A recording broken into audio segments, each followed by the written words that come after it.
We're live. You should. Yes, we are live too. Good morning, everybody. Welcome to Geeks for Mental Health. I am Vonay Stilson, and I am really excited to have other therapists who are also geeks here with me at Fort Collins Comic Con this year. I have presented personally here about the intersection of geek culture and mental health as long as Fort Collins Comic Con has been a thing, and it makes me so ecstatically happy to have other people share this topic and talk with me. So I want us to start off with just an introduction to yourself, where your practice is, and one or two of your favorite fandoms. I gotta think about that. I said one or two of. I know. You only have 40 minutes, y'all. Okay. You want to start us out? Me? Yes. Yeah. Okay. I'm Stephanie Chappell. I am a psychotherapist here in Fort Collins.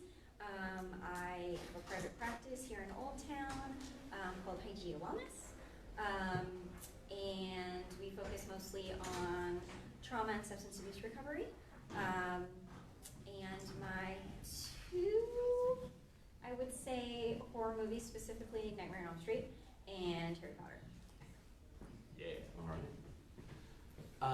So I'm James Abrams. I'm a psychotherapist with a private practice in Denver. It's just called James Cole Abrams Therapy. You can find it at jamescoleabrams.com. Yeah, and as far as like who I work with, I do a lot of work with like tweens and teens, and a lot of stuff around substance abuse as well. And just trying to like sort of get in there early and kind of like disrupt something before it gets really bad. Which I think, I always heard an ounce of prevention is worth a pound of cure, so I'm into it. As far as my fandoms, I mean, I don't know if this counts, Dungeons and Dragons? Yeah. Yes. I mean, counts, Yes. come on. I mean, it's not like a movie, There's board games, there's tabletop, it's a thing. Okay. There's a The cartoon number of series fortunes that are spent on the books. Right. I didn't think I'd, get taken to the mat on that one. There's Reality. movies, there's everything. We're excited. So D&D, and then if you can see clearly this Mimic t-shirt, I love the Dark Souls series. I'm like obsessed with it. So that's my 1 and 2. Love it. Hey fellow geeks, how's everybody doing? Good, awesome. I was expecting like an uproar of excitement. Okay, yeah, we're together! Yay! Yes! I'm Elliot Andre. I have a private practice with my wife Lauren in Boulder. It's called Connected Roots. She's a psychotherapist. I'm an active lifestyle coach and recreational therapist, so we meld those two together. We run groups as well as see clients individually. Definitely like to be outdoors and do more out of the office work. That's kind of what I specialize in, and I love bringing geek culture into practice. So thank you all for having me. My favorite two fandoms so many right now. I interviewed Vonay and Stephanie the other day on my Facebook Live channel. We were talking about what we've been reading lately and what our favorite things are. And last con I got, anybody read Tokyo Ghost? Anybody? No? Crowd goes silent. Tokyo Ghost, by far. Rick Remender, one of my favorite books out there in the last couple of years. Really cool story. I love anything Asian inspired, so Japan is the coolest place in the world. Can you talk to this guy? Yeah, totally. Let's talk. And then I was telling Vonay and Stephanie as well that I've been reading Uncanny X-Men, and it is just unreal. It makes my day every day. So that's me. And then to answer my own question, like I said, I'm Vonay Stilson. I am in private practice in Loveland. My practice is called Equilibrium Counseling Services. I am a board-certified dance movement therapist as well as a licensed professional counselor. Geek therapy is a big cornerstone piece of my practice. I bring fandoms into a lot of my work with individuals.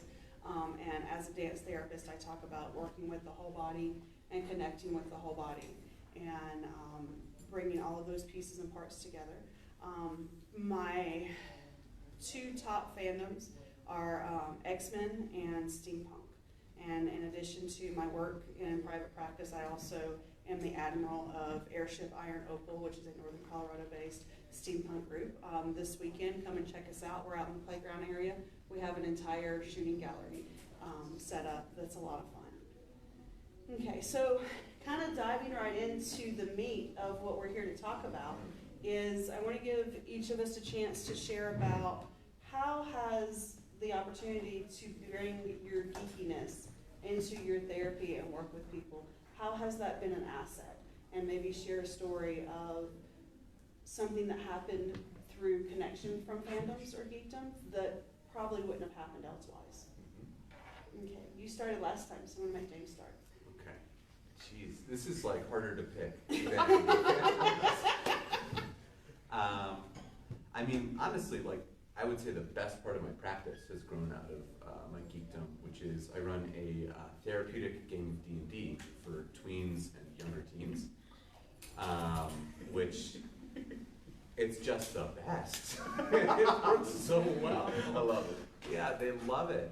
I've got a million stories about it. I don't want to take up, too much of the space here, but like, the kids come in and it's like they feel comfortable. They don't feel like they're in therapy, and they like are interacting with each other, and like things happen. Of course, like if anyone's played D&D, it can be pretty passive aggressive at times. Don't make the healer angry and then expect them to heal you for free. Yeah, exactly. We have one kid who's been playing a character recently who charges for healing. He's a How much? Lawful evil cleric. Oh, too good to be true. But it just super works, and they love doing it. It's like a total buy-in from this group that's traditionally like way checked out, and it's cool. Yeah, I love that. Do we want to do questions now? Sure. So you say you're using D&D, but would it, and I don't know therapy, but I do role-playing games a lot. yeah. Would other systems that have a in-game currency to allow players to help other players be helpful to get them to work together? Or, I mean, is that something you think about, or is it just, since D&D is so well known and they can get into it easily that you work with that? I think probably it would work with any system. I don't think too hard about like the game itself. One thing that's been kind of advantageous about like D&D 5e versus like GURPS or whatever is it's simple. Yeah. Like you basically do everything with the same die. Mm-hmm. You don't have to like consult a chart or tables ever. You can like the game kind of gets out of the way, which I really like. We might be slightly biased because we actually are game designers and would love to talk to you about our games for. Oh, sure, And I should yeah. give you my card because I produce third-party D&D content. Okay, yeah, I would love that. Awesome. Yeah, So talk to me out. speak to that a little bit, I used to work in an inpatient rehab center, and I invented a game of life that was relapse surrounding, to where they could take each other's support systems or give things to each other or steal money from each other, to be able to prevent their own relapse or help other people not to relapse. I've also used the card game version of Oregon Trail as a relapse thing, and if one of us goes down, the whole wagon's going down and all of us are out. So it can be used, like you could take the simplest game and turn it into like, this is whether or not all of us stay sober, and it definitely can be used as a team thing from what I've seen. So cool. I love that. Question over here? Yeah. So when you're doing, a group-based D&D game, Yeah. are you more, I'm trying to think how to say this, like just D&D and what comes up is what comes up, or do you go in like, okay, we're going to use fundamentals of like maybe motivational interviewing today to deal with creating change? I try and make it a little more organic, particularly because with the age group I'm working with, my experience has just been like if they get like a whiff of like we're doing therapy, they like clam right up. So what I do often is like I'll do interviews with everyone who joins the group before I let them in, and I try and put together groups that are going to kind of step on each other's toes on occasion. Sure.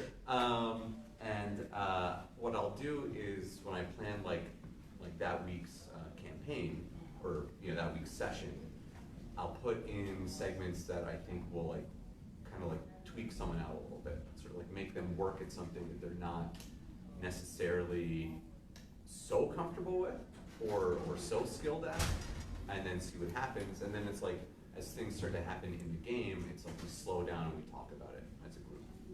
Yeah. Very cool. Have you ever thought about doing a D&D session as in therapy for adults? I have. I'm wondering though. Should we do questions at the end? Yeah, so let's do Yeah. one more. Let's go Okay. ahead and answer Sorry, this yeah, one, it's a and then we'll good give call. give Good call. everyone a chance. I want to. The D&D just flows. Yes, it does. Wow, that's a good question. But Okay. so the answer is yes. Yeah. You thought about it, Yes. but it hasn't happened yet. Right, it hasn't happened. Mostly I just do that for fun. Yeah. If you need like Honestly, a it's sample, therapy. just call me, okay? Yeah. Okay. Well, and I think though that is a piece too, as geeks and therapists, Yes. is I'm going to dive into this now. Is that's a piece we also have to balance. Is this is our personal passion and what we refills our cup, Yes. and we balance refilling our cup with work. I know that's a piece I have like conversations with people about. Is I do not look like this in normal therapy sessions with people. Why not? No? Yeah. What are you waiting Because for? I'm lazy and corsets take work to get into. That's the real honest reason. That's fair. Yeah. But that's also a piece that comes up in conversation. Yeah. Is you're gonna run into me at con, and I do look a little different, and I'm happy to have a conversation at con, but I'm not doing therapy in the middle of Comic-Con because this is my time too. Totally. And so I'm a big believer, and I talk to people about boundaries, and I let people know where boundaries are, because I like knowing what the rules of the game are so I know how to play the game and work around them. I don't like finding out the rules after I broke them. So that's been a piece too, but I think that's something that shows up. Like you said, you haven't done an adult piece because that's something for you. Right. Yeah. And where does that show up for each of us individually? Totally. So tell us about how being a geek Oh, man, has so many informed your ways. work. I think, being a geek and being representative of a geek in every which way of my life shows up with any of the clients that I've ever worked with. And just representing that, feeling comfortable and authentic doing so is where that showed up. I'll share a quick story. I just got a recent tattoo, and it's from Princess Mononoke. I don't know if anybody's familiar with it. Okay, yes. And it's the boar, it's Naga, it's a little like bloody and scary. And at first, I wear short sleeves, and you can't really see it. And I had a client that I was speaking to, and it kind of poked out. He's like, "What's that?" I was like, "Oh, it's Naga," And he's like, "Dude," like just ultimately face lit up. And the whole conversation just started talking about Princess Mononoke and like how he related to it. And then I started opening up and self-disclosing a bit, but also saying how it represented for me. And it was just a beautiful experience to be able to have something that represents you and what you believe in, and a client see that and just spark a conversation. So the essence of being able to represent you and open up so completely, it's like the layers come off, the masks come off, and that client therapist relationship just blossoms. So I think for me, that's where it's felt the most authentic in that space. But yeah, cool. For me, yeah, it was one of those things that there was actually a point in my career where I came out as a geek. Right. Because there was a big piece where I felt like if everybody knew this, I wasn't going to be taken seriously. Right. My first jobs post-college was I worked for the state of Mississippi as a therapist, and I worked at the state hospitals. I worked lockdown units, I worked geriatric units, with a lot of people who, the way I put it is life knocked them flat on their butt, and my job was to help them stand up and take a couple steps. And I was really worried about, and plus I was a dance therapist. I was the first dance therapist to ever work for the state of Mississippi. So I was bringing in this whole new modality and this whole new way of being. And so it was really these pieces and parts trying to figure out how much of me is allowed to show up and to do work with people. And it was really cool when I reached that point in my career where I'm like, this is part of who I am. And I'm asking these people who life has been really hard to show up fully, how can I expect that of my clients if I'm not willing to fully show up? Totally. And so that was a big pivot point for myself. And you know, the conversations that I had with individuals that came into play, because I have a giant X-Men tattoo, I have, you know, when you come in my office, I do Sandtray, and I have all these figures, and the conversations that would come up from the figures that people would connect to. And it opened doors that people would not have opened or weren't ready to open otherwise, and it was so beautiful. And you bring up something that I think is such a big piece too, is you know, you felt like the mask fell away when you were able to be who you were. And I think about the value, and I think we could do like hours on this one too, is the value of the mask that we wear, and the purpose that those masks serve, and that it's okay for someone to be wearing a mask and to acknowledge this is the mask you're wearing, and that you need that right now. And I also think about what a gift it is for someone to be able to feel comfortable enough that they can take off their mask and show us who they are without their mask. And it's okay if they have to put it back on. And just the opportunity for growth that exists within that is just blows me away. Other piece I'm going to touch on, and then I promise I'll hush now, let Stephanie return, is also the value of social skills that comes from CCGs. Oh yeah. You know, Magic the Gathering was a game I started playing in high school, and still play. I don't do tournament play, but I play for fun. My nephew was the first person who I saw where the social skills piece made such a big difference for him, and it opened up his world in a big way. I have a client who the idea of talking and engaging in conversation with his classmates was panic-inducing. And he's moved so far forward that he actually started a Magic the Gathering club at his middle school, because this gave him a modality to be able to connect with people and to have conversation in a way that felt safe. Because everyone's coming together around this thing, we can have conversation around this thing that we both enjoy, or we don't like this, or oh my gosh, can you believe this stupid rule they have put into play now? But it gave them a place to come together for commonality, and then friendships were able to build from that. And that's so amazing to me. I'd say my biggest moment, I worked in medically assisted treatment for a while, and we had a lot of court-ordered people that were there that had habitual offender issues and lots of relapse issues.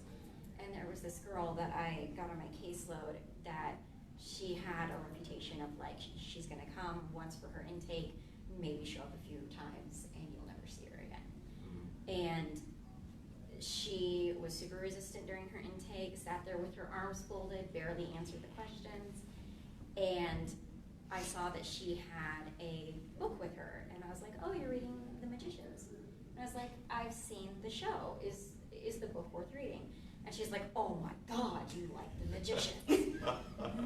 And she started talking about like, what other things do you like? Do you like Supernatural? I'm like, of course I like Supernatural. And she's like, what season are you on? Are you a Dean? Are you a Sam? Like, I have to know these things.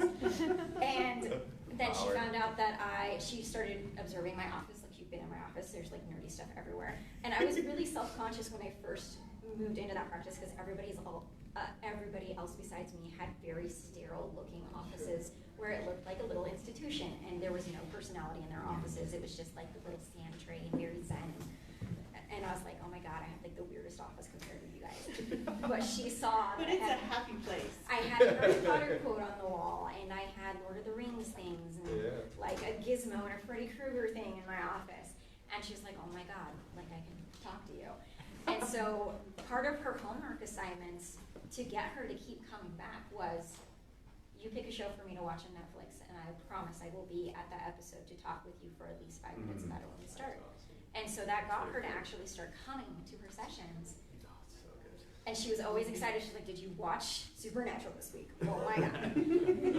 And when she inevitably, about 3-4 months down the road, she ended up relapsing.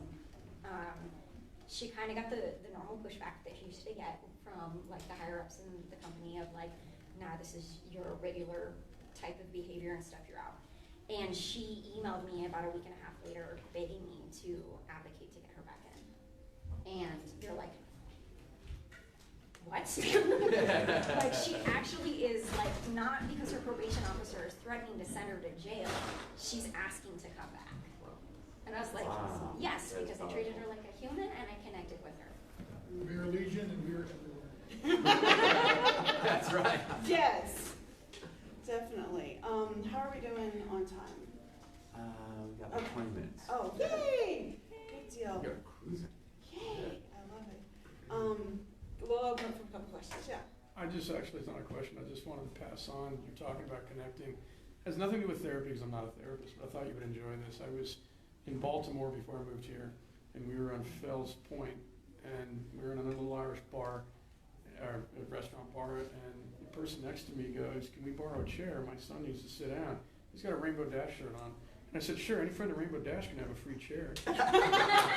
Now, the point is, though, is that the kid sees this guy that's like 40 some odd years old, gray and everything, knows exactly what the shirt is, drops that line, says you can have a chair, and the kid was just like, "Can you tell him thanks?" You know, he was amazed that somebody knew his fandom, and there was, you know, I don't remember the kid's name or anything, but there was like, that opened up It a was a connection. I moment. talked to his parents, and like, why do you watch the show? Because it's the funniest thing I've seen since the old Bugs Bunny cartoon. And there was that, and the kid was just absolutely amazed that somebody 3 times his age was watching a show that he thought, Mm-hmm. you know, kids watched, and he was just, it was like, you made him feel better, I can tell. Mm-hmm. Well, yeah, I mean, hearing that story, it like has me thinking about like my own sort of tweendom. And like I was, you know, like I'm like a full like living out loud geek these days, but back then I was not. I didn't want to be a dork. Well, I mean, I grew up, I'm Like- 52, so I remember the Satanic Panic and everything. Yeah. You look around, Oh. you've got Stranger Things, Critical Role, Marvel Cinematic Universe, you got Yeah. Stephen Colbert playing D&D, you got guys like, what's his name, oh crap, Groot, Vin Diesel. Vin Diesel. Yes. And then you Don't find mention out, like, one of the guys in Critical Role came back from Cowboys training camp, and he's like, "Oh yeah, so-and-so, Travis so-and-so has a whole D&D group." So, I mean, it's become, you know, people are willing to say, "Well, no, we play all, you know, different things, and we do this," and it's not hidden back behind the, Yeah. you know, a curtain of respectability anymore. Well, Right, but- and Well, let me yes, go get ahead. to what I was getting at. But you know, I just think like the idea of like for a young person, especially like if the people in their family just don't get it, the chance to talk to someone who's like older than them and who you can see like has, you know, they've survived, they've made it, they're in the world, Mhm. like who understands like why you might like Rainbow Dash and why that character might really speak to you, Mhm.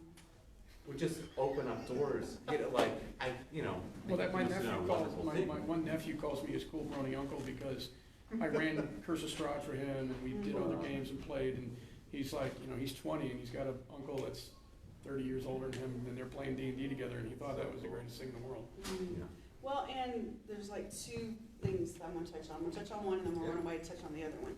And like you brought up like you remember like the scare and how people had such a negative reaction to fandoms for so Right. long.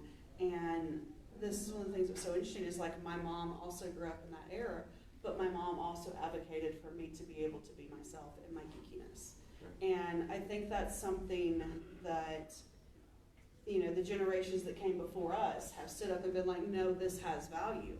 And that's enabled us to open doors, and where maybe they got the door to kick open a little bit and move further, we've come in and kicked the door open a little bit further. And so I'd call them the mentor geeks, but the mentor geeks who've come before us, Yeah. you know, there's so much value to it and there's so much to be learned. And I always get so excited when, you know, you find something new, and there's some of the stuff when you go back and you look at some of the older fandom stuff that just makes you cringe and you're like, oh, but then there's other stuff and you're like, oh my gosh, this is wonderful. And so kind of taking those pieces in. One piece that I want to get into a little bit that y'all all have kind of touched into a little bit Sure. is the value of fandom that's not bright, shiny superheroes. And what is it for y'all? And if y'all all want to answer, just some of you answer, but what is the value of bringing in the horror fandom, the scary stuff, the things that aren't what everybody talks about as fandom into therapy? That is such a good one about it. I love that. I think a lot of, you know, the books that I've read or suggested or brought into practice, you know, aren't all happy, fun, and exciting. And to me, I always try to relate that to like what real life seems like can be. You know, a lot of people that I've worked with in the past, you know, they're social media people. They really get into, you know, what they see, like the highlight reel. And, you know, when you get into a comic book that, you know, you're excited about, and you think that it's going to be that same way, and then it just smacks you in the face. Like, people are dying. There's, you know, there's this and that, and it's depressing.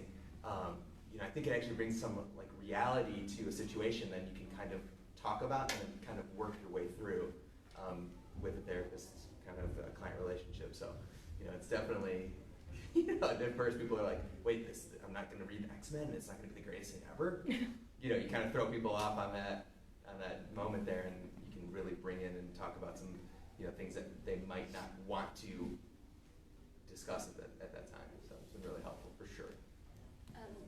I know you speak a lot about like the hero's journey thing, and for me, I grew up like obsessed with like Freddy Krueger and like being like the end girl, because it was always that weird, awkward, nerdy girl that beat the monster at the end. And so I grew up reading like Stephen King and Goosebumps and Lois Duncan and like, what was that one? I Know What You Did Last Summer, and all those types of things were like the things that I read growing up. And then I just like knew every Nightmare on Elm Street movie front to back, was obsessed with Wes Craven. I cried when he died. But that was my like, well, they're the weird, awkward one that no one gets, and they beat the monster in the end, so how come I can't be that person too? Totally. Yeah, I mean, I think to pretend that like there's not like that dark piece, right? You just, especially like with the people I work with in the age group I'm working with, it's like you'd be fooling yourself, you know. Like I'm thinking about like a client I had who he'd been to a few therapists and was just, you know, like just wouldn't engage, like it wasn't working, and he was in like trouble. This kid was really, it was getting dark and scary for him. And I just remember in our first session, he mentioned liking Metallica. You know, which I was like, hold on, like a 14-year-old in 2018 Is into listens to Metallica. Metallica. What? And I was like, I know Metallica. And like we were able to like, you know, like that early stuff is dark, super dark, like super I think it was a scary video songs. for one. Like Yeah. that's one of the most haunting music videos I've ever seen in my entire life. Yeah, right. And we just talked about that stuff and just like, you know, like why he related to it, why he liked it, like why he, you know, was so angry, and then we're in, you know. So, yeah. Is it about catharsis, or is it about, like where you were going with it, about overcoming?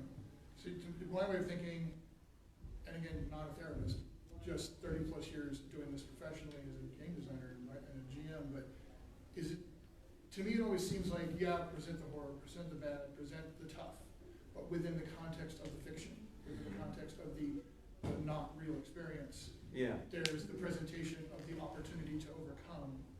And is Yeah. it more that, or is it more no, just go as far down as you possibly can through and get the catharsis of it, and then come back and go, and look, we're okay.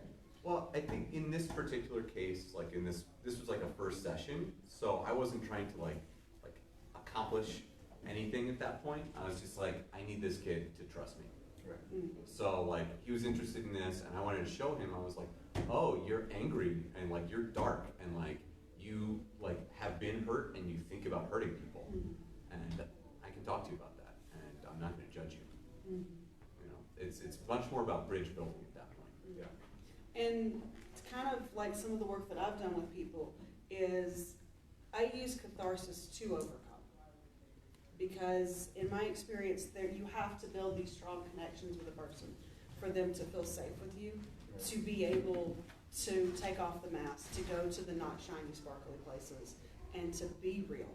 Yeah. You know, I have people who I could say at this point in time I have worked with for years, and it's taken time for not only for them to be ready in the therapeutic relationship to get into some stuff, but they had to be ready with where they were in their own journey to be able to go there.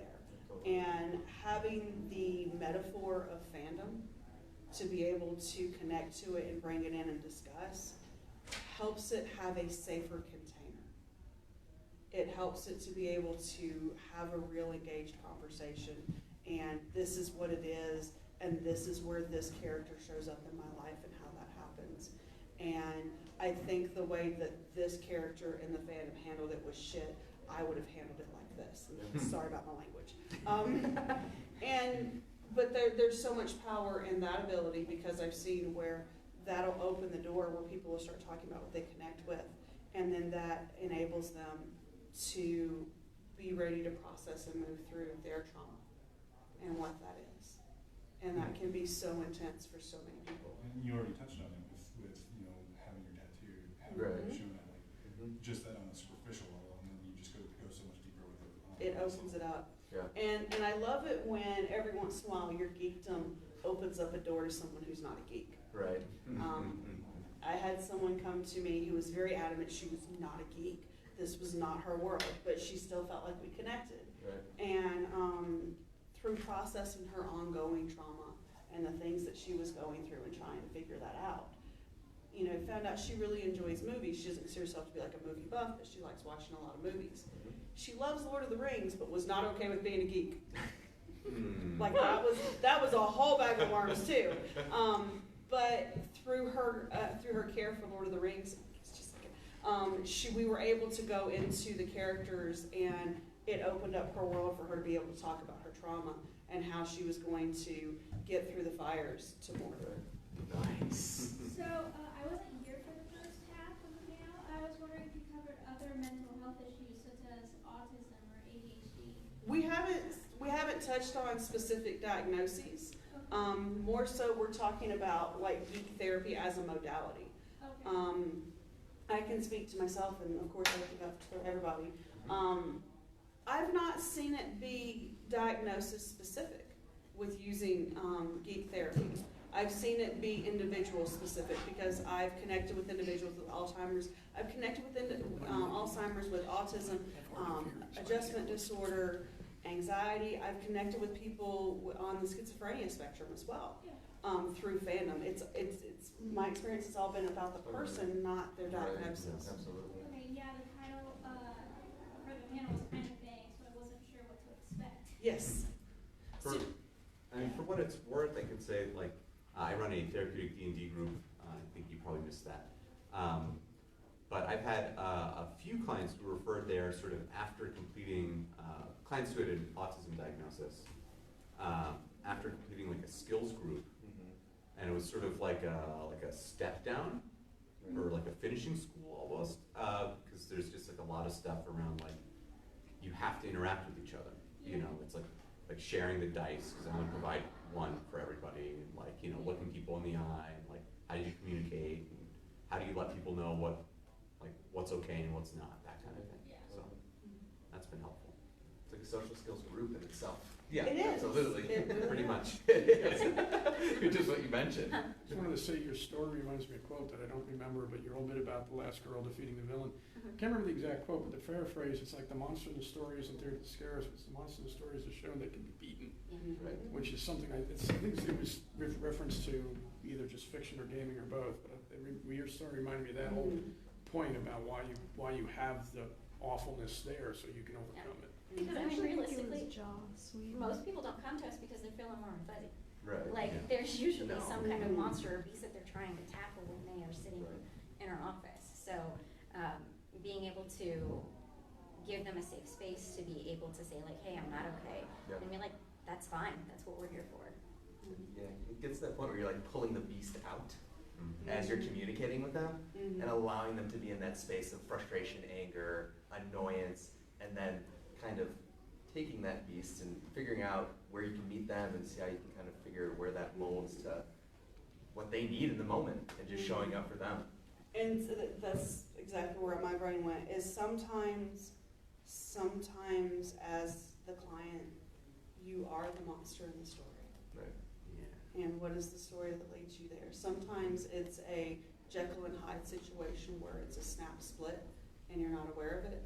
And sometimes It's a very specific choice. Like I was on a panel about heroes and monsters last weekend, and one of my co-panelists was talking about, Thanos as a villain. Sure. What he's doing is, at his core, Thanos believes he's doing the right thing. He believes he's doing Thanos was right. he believes he's doing what was supposed to be doing, Right. and just, the way he was going about it and everything else was not okay. Right. But what is the motivation for a person, and what do you do with these intense feelings when you see where things are not okay and things are messed up, and you so desperately want it to be better, Right. and you're trying to figure out how to make it better, and how do you find a way to make it better in a way that doesn't make it worse for others? Yeah. Well, and the Jekyll and Hyde thing has come up a ton in comparison with like substance abuse stuff, that they kind of become their own version of that they absolutely hate the version of themselves when they're using, and would not be that person ordinarily, and a lot of it is like a ton of guilt and shame and resilience around that, and the recovery process with that. Or they hate, what's the good one? Jekyll. Dr. Jekyll. Dr. Jekyll. Yes. They hate the sober version. Yeah. Right. They don't know how to be a sober version. Right. Feel weak, they feel more empowered when they're using it. And I'm a big believer in whatever villain a person connects with and that they resonate with, there's a reason for that. Yeah. And if you can allow a person a safe place to talk about why they resonate with this, wow, the opportunity for growth. Absolutely. So we're getting kind of tight on time. I think we got time for like one or two more questions if anyone has another question or comment. Okay, going once. How do I find therapy? You can Google us. I know that it shows up, like when I did my Psychology Today profile, I specifically put geek therapy in. So if I might speak to that, I'm president of and CEO of a nonprofit called Airman Events. We actually are starting to put together exactly that, a place for people to connect with people like these people up here in a gaming situation or otherwise. And then you can also touch base with any of us to get our cards and information after we close too. All right, I saw one more hand. Oh, well, I was just wanted to, this is probably too big a topic, but just, something to consider is the outreach into the actual geek culture, the geek community, and how do you in fact export when you connect with that person? It's like, hey, by the way, you might want to consider becoming more involved with other gaming nerds, other LARP nerds, other CCG nerds, and let them become a culture that you can spend a more comfortable time with because, hey, they think a lot of the same ways you do. Oh yeah. Yeah. Like one of my therapy sessions was we took a field trip to the comic shop down the road from my office. That was a thing. And that is valuable because it is social skills. I mean, I've helped somebody build their D&D character so that they could prepare to go to the Griffin gaming night. Yeah. So yes, because it's again, coming back to when you can help people build positive connections, it's going to keep people moving forward. Community. Yes. Community. It's so invaluable. And that's part of why, as a mental health provider, I was so excited to be like, there's more of us! There can be more than just me talking this year. Like, it brings me such joy. I have a poem that I want to share that an individual named Karanda Siebert wrote a couple years ago that really sums up really well, I think, a lot about pieces we've touched on about why we are who we are doing what we're doing. And it's called I Am a Geek. And it says, I am a geek because I grew up in a world where escapism was the only safe harbor. I am a geek because it was allowed by my parents, not my church. I hid most of it from them. I am a geek because I found representation in fiction before I knew I needed representation. Because fiction held characters who could rise up against the conditions I lived in and still become happy, safe, loved adults with adoration, with adventurous careers. I am a geek because tech and curiosity were explored and applauded. I am a geek because video games gave me an outlet for the violent urges that came from being a person constantly hit by other people. I am a geek because when I was growing up, I could dive into books and feel just a little bit less lonely. I am a geek because fan fiction filled in the complexity of the world I wanted outside of the episodes. I am a geek because my soul aches for magic to be real, for science to be respected, for the ability to reach from where I am to where you are without the troublesome borders of space and time to keep us tethered to where we are. I am a geek because they couldn't take my dreams away from me. I am a geek because it bridged the gaps in my education, because it bridged the gaps in my social awareness. But even in all this, it feels like so much of geekdom is like there was when I was young and didn't know I needed representation, when I didn't catch the subtext of fetishizations and suffering. Now I'm a geek because we owe our future these experiences of discovery and representation. Oh. Powerful.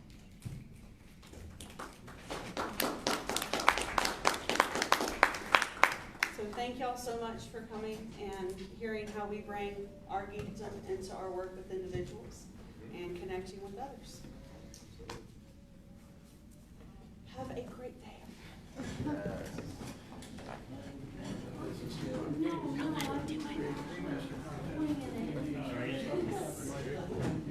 Yeah, thank you. I don't have a lot for it. Everybody else is I got it covered. Give you my website. Oh, have her stop it. Doesn't matter. Just let it go. No, let's stop it. No? There we go. Polish around here. Yes, it's attached. Mr. Colson. Oh, I managed to put my backpack in my course. Oh, I'm gonna put